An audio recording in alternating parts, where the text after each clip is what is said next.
Hello friends, आज हम इस वीडियो में पढ़ेंगे हम स्वामी दयानंद सरस्वती के बारे में। इनके बारे में हम डिटेल से पढ़ेंगे। स्वामी दयानंद सरस्वती। तो स्टार्ट करते हैं हमारा वीडियो। और हाँ, जो चैनल पर नहीं वो चैनल को सब्सक्राइब जरूर कर लेना, जिससे कि आपको इसी तरह की लेटेस्ट अपडेट मिलते रहे।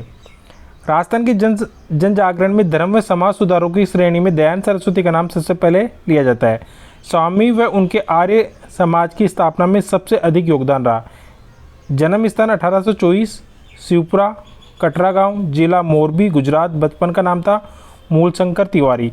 दयानंद सरस्वती का नाम पूर्णानंद ने दिया था। पिता का नाम था कृष्णलाल जी तिवारी, माता का नाम था यशोदाबाई। इनके प्रसिद्ध नारे थे वेदों की ओर लौटो, स्वराज्य, स्वदेशी, स्वभाषा व स्वधर्म। इनके प्रसिद्ध जो नारे थे वेदों की ओर लौटो, स्वराज, स्वदेशी, स्वभाषा व स्वधर्म।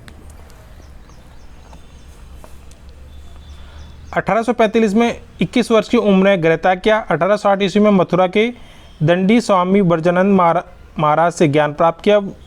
वर्जानंद महाराज ने वैदिक संस्कृति की पुनर्स्थापना के आदेश दिए। केशवचंद के कहने पर इन्होंने हिंदी भाषा में प्रचार किया। नोट देखते हैं। स्वराज शब्द का सर्वप्रथम प्रयोग सरस्वती ने किया था। इन्होंने हिंदी को राष्ट्रभाषा के रूप में स्वीकार किया। मूलशंकर जी 21 वर्ष की उम्र में 1845 से घर से निकल गए। इन्होंने दयानंद सरस्वती का नाम 1848 ईस्वी में स्वामी पूर्णानंद जी ने दिया था। 1861 ईस्वी में सरस्वती जी को मुलाकात मथुरा में अंधे स्वामी वर्जानंद दंडीस जी से हुई। सरस्वती जी वर्धानंद जी के शिष्य बन गए। सरस्वती जी ने कहा कि मैं पूरे भारत हिंदू धर्म व संस्कृति को प्रतिष्ठित करूँगा। 1863 ईस्वी में धर्म के प्रचार के लिए आगरा से पाखंड खंडिनी पताका हरिद्वार के कुंभ के अवसर में फहराई। आर्य समाज 10 अप्रैल 1875 ईस्वी को बंबई में आर्य समाज की स्थापना की। आर्य समाज की स्थापना स्वामी विरजानंद की प्रेरणा से की। आर्य समाज ने स्त्रियों व शुद्धों को योगोपवीत धारण करने व वेद पढ़ने का अधिकार दिया। सत्यार्थ प्रकाश आर्य समाज का मूल ग्रंथ है। आर्य समाज का आदर्श वाक्य कर्मवंतो विश्वमार्यम, विश्व को आर्य बनाते चलो था। आर्यों का अर्थ होता था श्रेष्ठ। आर्य समाज का अर्थ हुआ श्रेष्ठ व प्रगतिशीलों का समाज है। राजस्थान में आर्य समाज की स्थापना 1881 ईस्वी में अजमेर में हुई। 1883 ईस्वी में उदयपुर में परोपकारिणी सभा की स्थापना की, जिसके बाद में अजमेर स्थानांतरित कर दिया। 1870 ईस्वी में मुख्यालय लाहौर में बनाया गया। वैदिक मंत्र प्रेस भी आर्य समाज के प्रयासों से अजमेर में स्थापित की गई। अजमेर राजस्थान में आर्य समाज का प्रमुख केंद्र रहा। ईसाईकरण की नीति के विरोध में सरस्वती ने शुद्धि से आंदोलन चलाया था, जिसमें याज्ञिक व अनुष्ठान करके पुनः धर्म परिवर्तन को हिंदू धर्म में शामिल किया जाता था। जो ईसाई बने उन्हें हिंदू धर्म में वापस ले आए। इसका उद्घाटन पंडित लेखराम आर्य ने जोबनेर जयपुर ग्रामीण से किया था। हिंदू धर्म प्रतिष्ठा करने के लिए स्वामी जी के 10 नियम बताए। बाल विवाह, बहुविवाह विरोध, हिंदी संस्कृत भाषा प्रचार किया। सत्य वेदों में वेदों का अध्ययन आवश्यक है। मूर्ति पूजा का विरोध किया। हवन वेद मंदिरों का आधार होना चाहिए और अवतारवाद व धार्मिक यात्राओं का विरोध किया। 7 था कर्म व आवागमन सिद्धांत समर्थन किया। स्त्री शिक्षा का समर्थन किया। विशेष परिस्थिति विधवा विवाह का समर्थन किया। निराकार ईश्वर एकता में विश्वास। प्रारंभ में अंग्रेजों ने ब्रह्म समाज व आर्य समाज को प्रोत्साहित किया। सरस्वती जी की नॉर्थ कुक से मुलाकात के बाद अंग्रेजों का दृष्टिकोण बदल गया, क्योंकि नॉर्थ कुक ने सरस्वती जी को विक्टोरिया का गुणगान करने को कहा, जिसमें सरस्वती जी ने मना कर दिया। आर्य समाज को सैनिक हिंदुत्व कहा। स्वराज्य शब्द का प्रयोग करने वाले सरस्वती जी प्रथम व्यक्ति है। सरस्वती जी ही प्रथम व्यक्ति जिन्होंने राष्ट्रभाषा को स्वीकार किया। सरस्वती जी ने वेद भाष्य भूमिका पुस्तक लिखी। 1882 में दयानंद सरस्वती ने गोरखा समिति बनाई। दयानंद सरस्वती की मृत्यु के बाद आर्य समाज में शिक्षा को अंग्रेजी व हंसराज शिक्षा के अवसर पक्षधर थे। लाला हंसराज ने 1886 ईस्वी में दयानंद एंग्लो वैदिक कॉलेज DAV लाहौर की स्थापना की। स्वामी सरदानंद मुंशीराम ने 1902 में गुरुकुल विश्वविद्यालय कागड़ी हरिद्वार की स्थापना की। नोट, लंदन टाइम्स की ओर से 1907 में भारत के उथल पुथल की जांच करने वाले वैलेंटाइन सेरोल ने आर्य समाज को भारतीय शांति का जनक कहा। दयानंद सरस्वती व राजस्थान।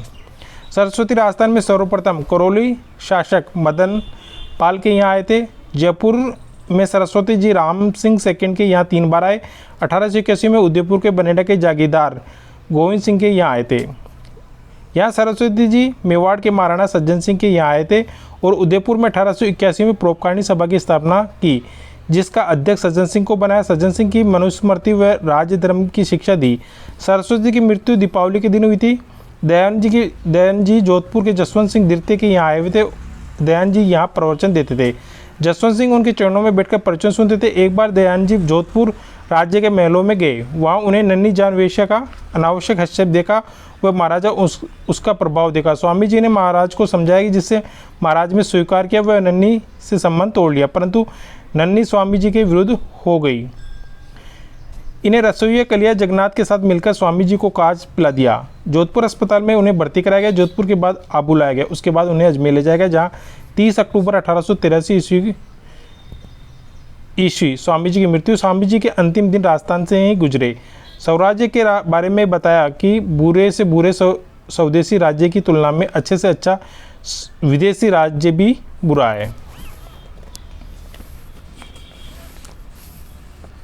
यह राजा राम राय उपनिषदक में उल्लिखित आध्यात्मिक चिंतन, धार्मिक विचार व सामाजिक परंपरा का समर्थन कर रहे थे। वहीं सरस्वती क्रम पर आधारित वर्ण व्यवस्था वाले समाज, जिसका संबंध वेदों से था, का समर्थन करते थे। सरस्वती जी ने कर्म सिद्धांत, पुनर्जीवन, ब्रह्मचार्य से संन्यास को अपने दर्शन की 4 स्तंभ बनाया। सरस्वती जी ने कहा था कि आर्यवर्तियों भारतीयों के लिए सरस्वती जी आबू पर्वत से हरिद्वार तक पैदल यात्रा की।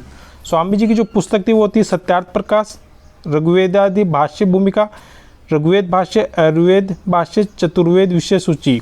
दयानंद जी के सरस्वती के बारे में विद्वानों के विचार।